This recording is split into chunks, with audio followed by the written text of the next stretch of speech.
Então começar, Gustavo, obrigada por estares aqui, bem-vindo às Manhãs à Mar, muito grata.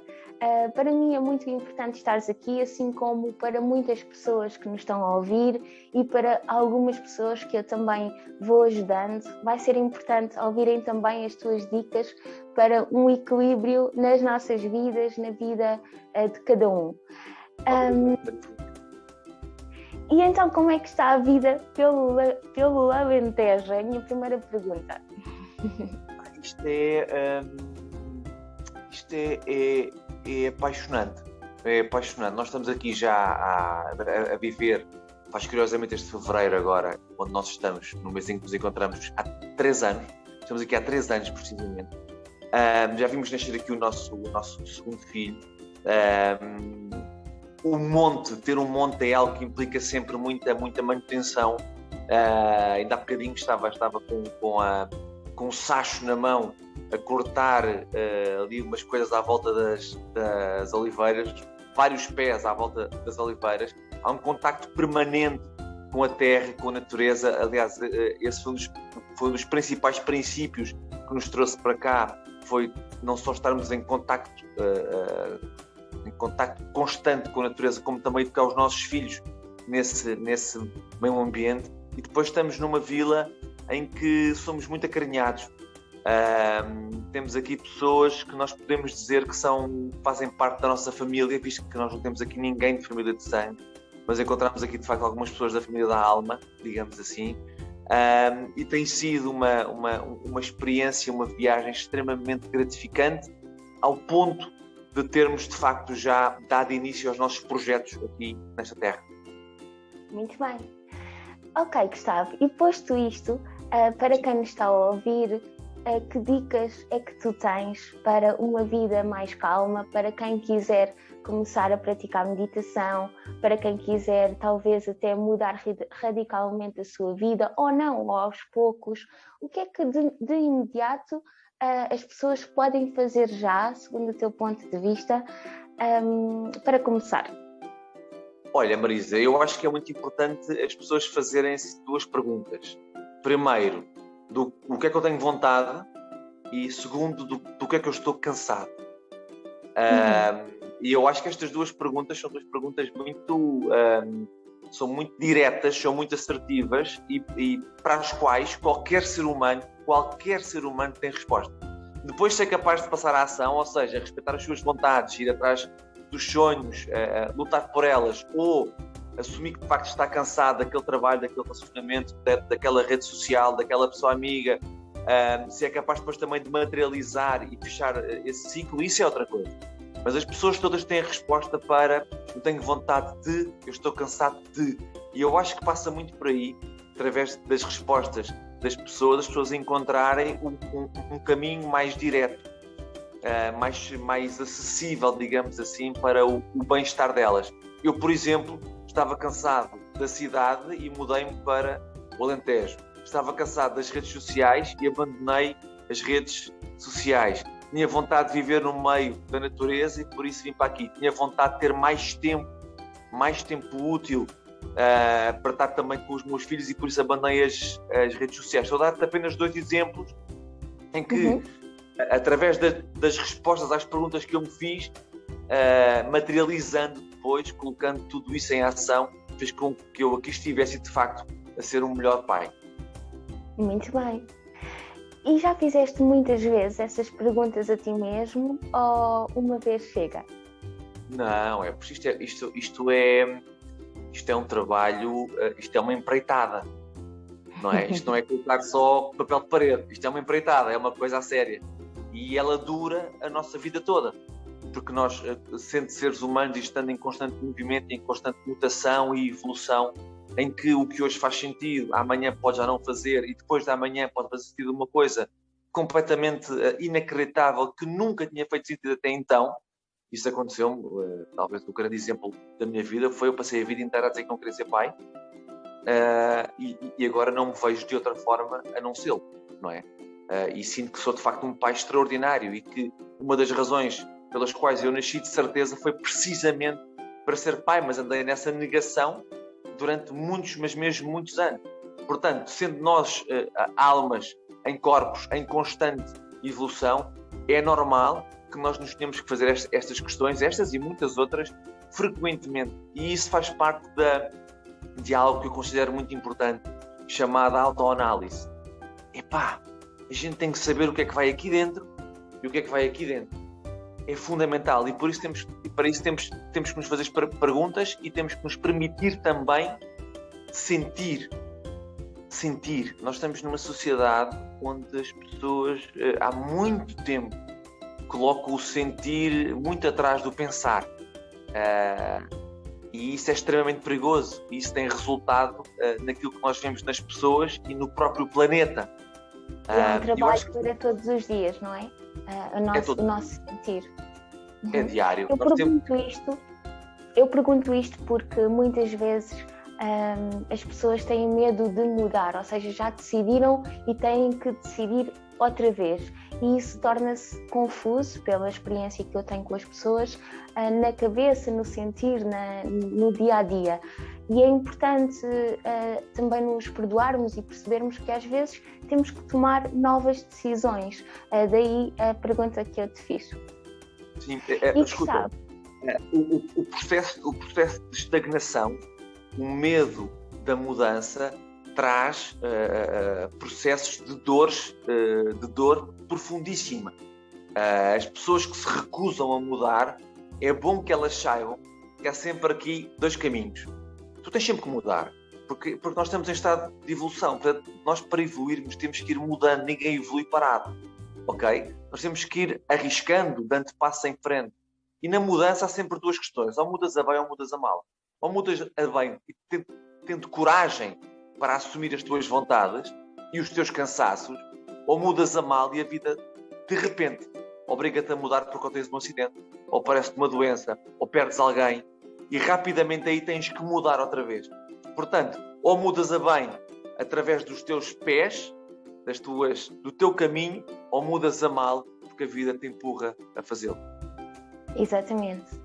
E para quem anda assim mais num piloto automático e não pensa tanto nestas questões, que pergunta então é que podia também fazer além dessas duas, a si mesmo?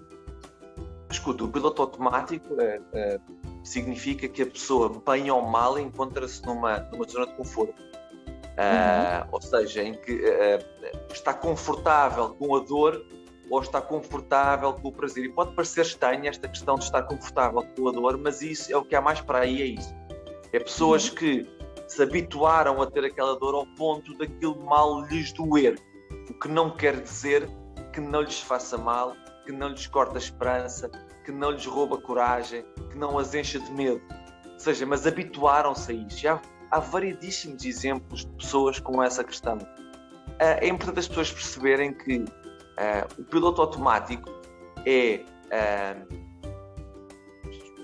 como se fosse uma força externa a eles que lhes está a conduzir a vida. Estás a perceber? É algo absolutamente formatado, calculado e que lhes está a conduzir a vida sempre naqueles parâmetros. Para que nenhuma surpresa possa acontecer, para que nada de especial nos faça tremer ou, lá está, sentir. Então, eu acho que a questão que as pessoas têm que fazer quando estão de facto nesse piloto automático, nessa zona de conforto, mas eu quero viver ou não quero viver?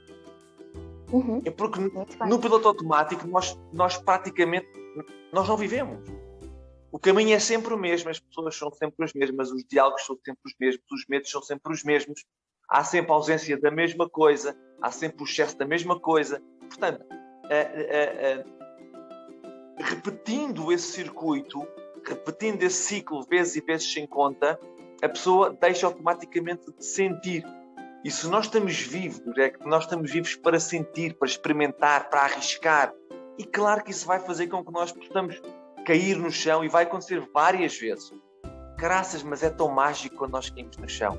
E percebemos, ok, houve um momento em que isto me fez sentido, e agora percebo que isto me faz mal. Mas o caminho foi bom. Mas se calhar agora, nesta fase em que eu me encontro, já não é por aqui. Então vou-me levantar e vou arriscar outro caminho. E isto é que é a vida. esta é a empreitada que nós temos para o resto dos nossos dias. Vai ser sempre assim foi até esta vida, será nesta vida e acontecerá também assim nas próximas. E por falar em cair nesta vida, já aconteceu, pelo menos uma vez contigo, foste alvo de muitas críticas por um artigo que escreveste, e hoje em dia és um exemplo de força, não é? Porque conseguiste sempre seguir o teu caminho, tornaste-te ainda mais forte, ainda mais inspirador. E para quem então tem medo de arriscar, tem medo da crítica, tem muitos bloqueios no seu dia-a-dia, tem medo do que os outros pensam, que dicas é que então podes dar para quem está preocupado com o mundo exterior e não avança?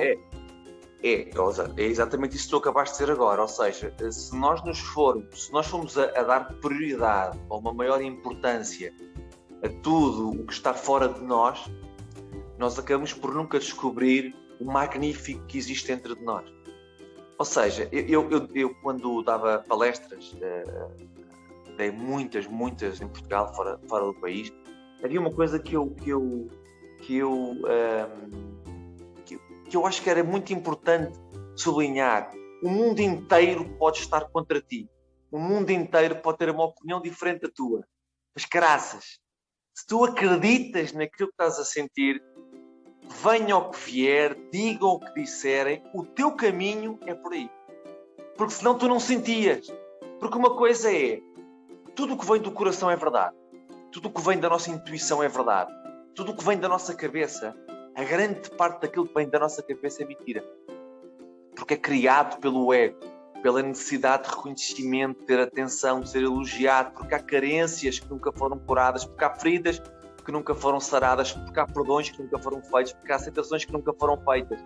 Então, eu digo sempre, confia em tudo o que o teu coração te diz, ou seja, em tudo o que sentes, não confies em metade daquilo que a tua cabeça te diz, não confies em metade daquilo que pensas. Ok? Então, eu tomo nas tintas para aquilo que as pessoas possam dizer a meu respeito acerca do meu caminho. O que importa é que eu estou a fazer o meu caminho. E porventura, por elas estarem focadas no exterior, que sou eu, elas não estão a fazer o caminho delas. Exatamente. Vamos chegar a uma fase das nossas vidas em que eu vou olhar para mim com um orgulho gigante e dizer: caíste, experimentaste, arriscaste, caíste, falhaste, mas estás aqui, chegaste aqui. E essas pessoas que passam a vida a opinar sobre os outros vão olhar para elas e perceber que nunca saíram do mesmo sítio. E isso é uma tristeza profunda. É sempre muito bom ouvir-te e acho que as pessoas em geral precisam de ouvir estas palavras e por isso é que estamos aqui. E por falar em pensar, por falar em pensamento, em coração e em intuição, é importante por isso fazer meditação, não é? Para conseguirmos ouvir e confiar mais em nós próprios. Tu praticas meditação com muita regularidade? A meditação que as pessoas estão acostumadas a saber o que é, não. Para mim, a meditação é apenas um estado em que eu consigo desconectar a minha mente, desconectar-me da minha mente, digamos assim. Porque não só a minha, como todas são bastante por isso é que também costumo dizer que... Desculpa interromper-te. Por isso é que costumo dizer que a meditação não aprendemos de ninguém, não é? Alguém pode guiar o nosso mundo interior, mas a meditação é nossa. E era isso que estavas a referir, não é? É exatamente, ou seja, eu acredito num conceito que nem sequer sei se existe, mas foi que me veio à cabeça, de meditação ativa. Ou seja, eu quando estou no olival, por exemplo, como há bocadinho te falei, a tirar os pés das oliveiras, Marisa, eu não penso em nada.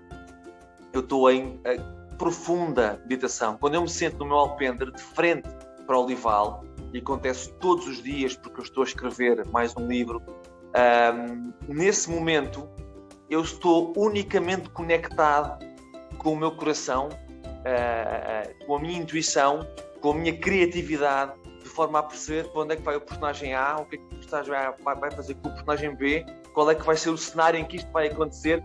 Isto, apesar de parecer que é pensado, não é. isto é sentido, porque as ideias, elas chovem, elas caem, eu não crio uma estrutura, nem uma estratégia, nem tenho uma plataforma para chegar aí. Eu simplesmente estou conectado com a natureza que tenho à minha frente e de repente cai uma ficha.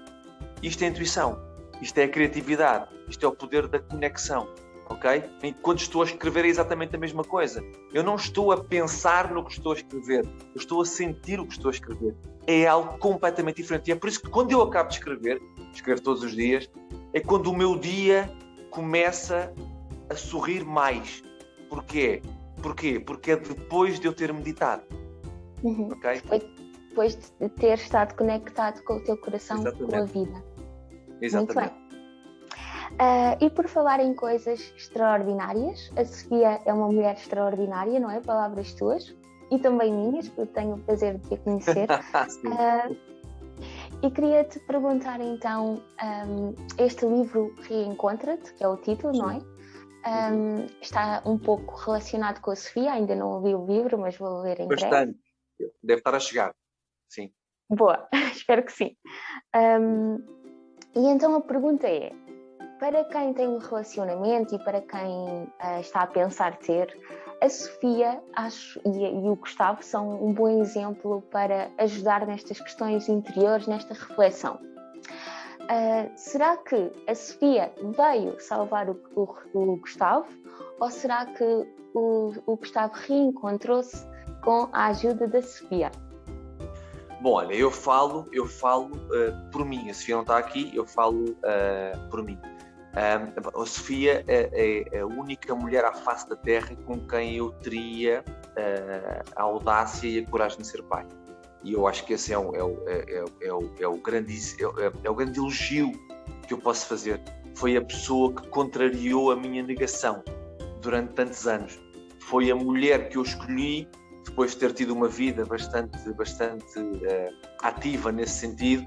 Foi a mulher que eu escolhi para dar a mão e para me ajudar a ultrapassar o meu grande medo, que era precisamente o medo de constituir a família.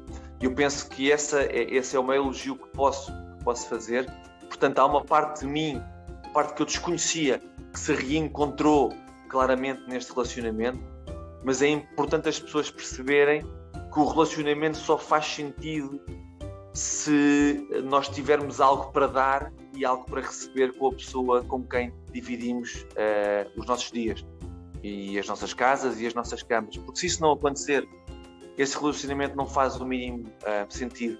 Eu, para estar com alguém, eu tenho que sentir que tenho algo para dar, mas tenho que saber também ter a humildade necessária para saber que tenho algo para receber também.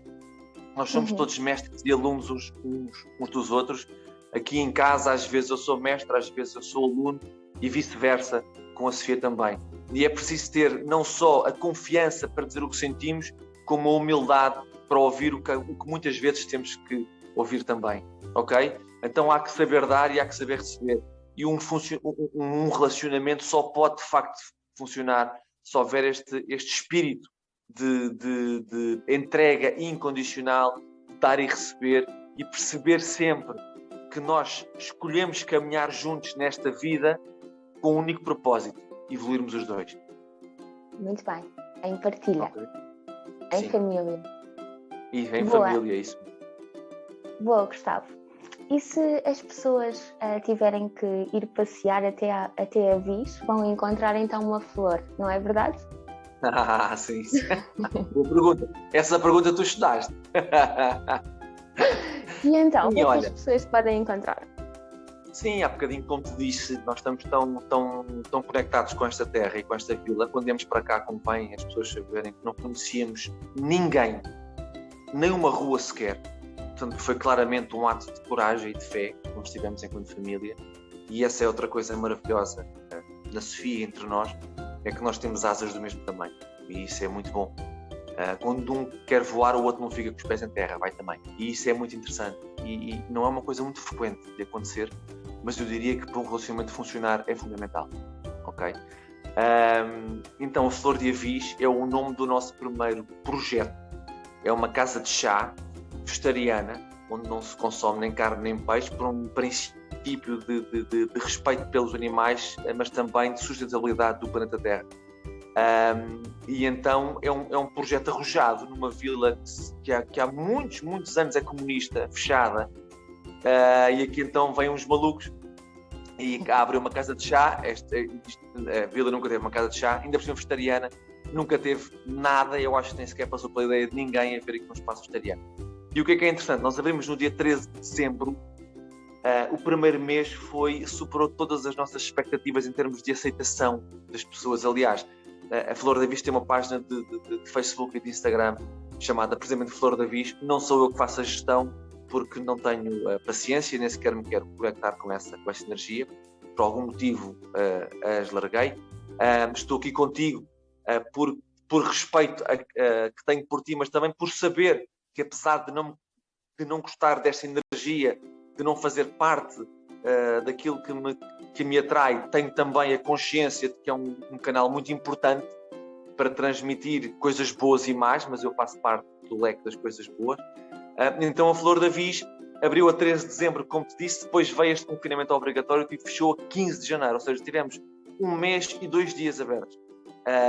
Mas podemos resumir a nossa experiência de 1 mês e 2 dias de uma forma extraordinariamente positiva, ao ponto de verdadeiros carnívoros aqui da terra, como deves imaginar, aos pontapés, assumirem querer experimentar hambúrgueres vegetarianos, saladas veganas, sobremesas veganas, e tem sido uma experiência incrível, como de facto, através da coragem das pessoas e de profundos saltos de fé, nós conseguimos tocar no coração das pessoas e, quiçá, fazer com que elas equacionem uma mudança que é tão necessária, como nós falámos no princípio da nossa conversa.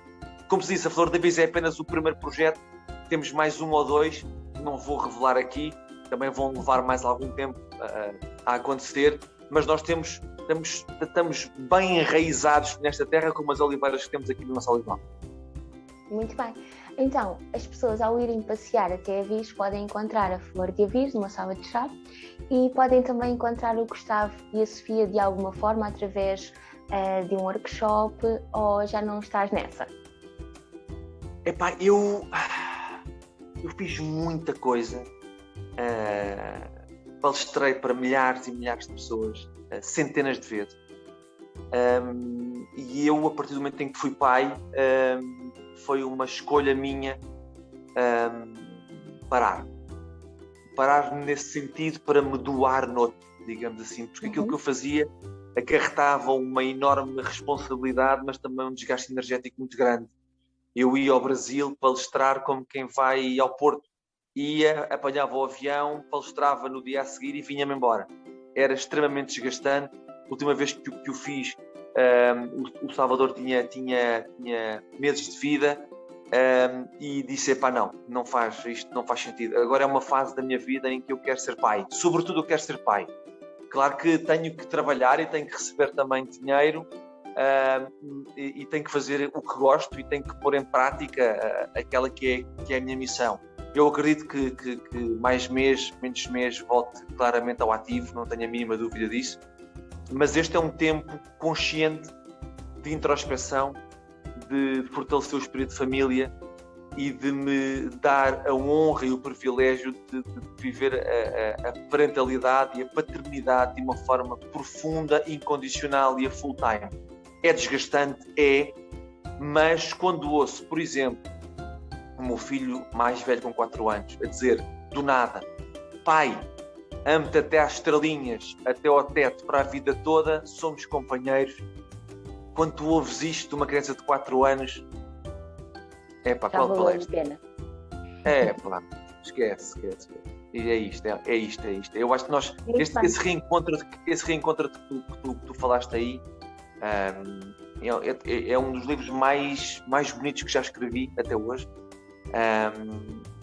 E ele fala sobre 2 princípios muito importantes, que é o respeito em definitivo que temos que ter pelo planeta Terra, pela natureza, pela Mãe Terra, é fundamental. E já estamos atrasados.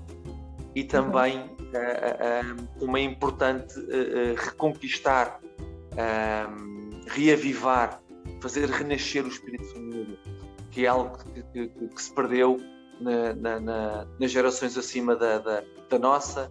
Sobretudo aí perdeu-se muito o espírito de família, porque veio o trabalho à frente de todas as coisas, e a valorização das coisas acima da valorização das pessoas, e veio a escassez de tempo, e veio uma escravidão moderna que afeta muitas pessoas e muitas famílias. E eu acho que nós cada vez mais temos que recuperar aquele espírito ancestral da família, onde nós todos cuidávamos de todos e os lares não existiam porque simplesmente não eram necessários, e ninguém tinha que pagar a amas porque havia uma avó, uma tia, uma amiga que estava cá e que ajudava, e depois virava ao contrário, depois éramos nós que cuidávamos dos velhinhos. Então havia aqui uma troca justa, equilibrada e incondicional que se perdeu ao longo dos séculos, e nós hoje mais do que nunca, eu acho que esta pandemia vem precisamente reforçar isto.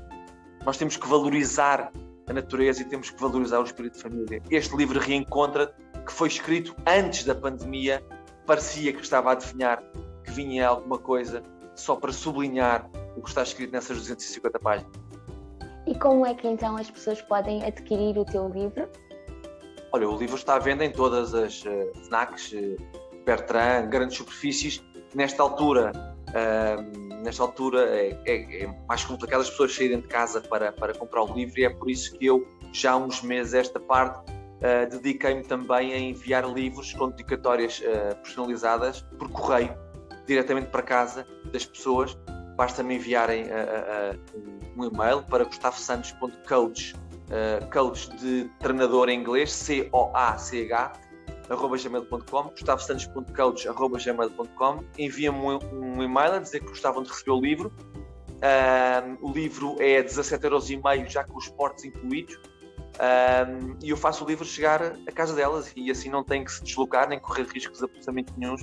E eu acho que é um livro, não tenho a certeza que é um livro que vale a pena pegar nele e mergulhar nele, porque é um livro baseado numa história verdadeira. Ele não é inspirado, ele é baseado de fio a fio, é a verdade, é uma história verdadeira do princípio ao fim, uma história de amor, de família e de facto de respeito pela terra. Muito bem, e assim ainda se torna mais especial as pessoas pedirem diretamente a ti o livro, porque levam uma dedicatória e uma energia tua mais de perto. Acho que sim, acho que devem fazer. Mais do que a dedicatória, vai lá de facto a minha energia. Felizmente já enviei, eu estou em crer que talvez uns 80, 90 livros. É um trabalhinho que vou fazendo para aqui. Para Cascais, para Malveira da Serra. Está a caminho, ele deve estar a chegar em breve, está bem? Mas depois dar-me-ás também a tua opinião, está bem? Claro que sim, com todo o gosto. Gustavo, algumas das questões que eu coloquei aqui não são minhas, são de outras pessoas que estavam... Sim, então eu elaborei aqui uma série de perguntas misturadas, e acho que respondeste a tudo mesmo sem eu perguntar, o que é bestial. Mas também é de alguém inspirador como tu, que tem sempre esse dom da palavra. Obrigado. E pronto, Gustavo, eu acho que para já é tudo. Já acabou. Muito grata pela tua boa energia aqui nestas minhas manhãs a amar. E agora, pronto, vamos esperar pelos feedbacks e que comprem o teu livro também, que é inspirador, e muitas pessoas precisam de ler o Reencontra-te. Obrigado, Marisa. Quero também deixar-te um agradecimento e uma nota de admiração pelo teu percurso e pelo teu caminho. És uma mulher muito doce, muito querida, nós já nos conhecemos há uns anos, com uma enorme disponibilidade para tocar nos outros, no coração das outras pessoas, e pessoas como tu, como eu, e como se calhar muitas das pessoas que vão ouvir também este cantinho nosso, que tu tornaste nosso. É importante realçar, é importante elogiar, é importante admirar, é importante estar atento ao caminho, muitas vezes silencioso, de muitas pessoas que estão para aí a fazer coisas lindíssimas. E é importante nos juntarmos a essas almas também, essas almas leves, e fazer desta vida um pátio extraordinário. Agora parecia um poeta, não é? Uau! E não treinaste essa pergunta? Não treinei, não, por acaso não. Obrigado, Marisa. Obrigada também. Um grande beijinho. Obrigada por Beijinho a tudo. todos. Até já. Obrigado. Beijinho. Tchau, tchau.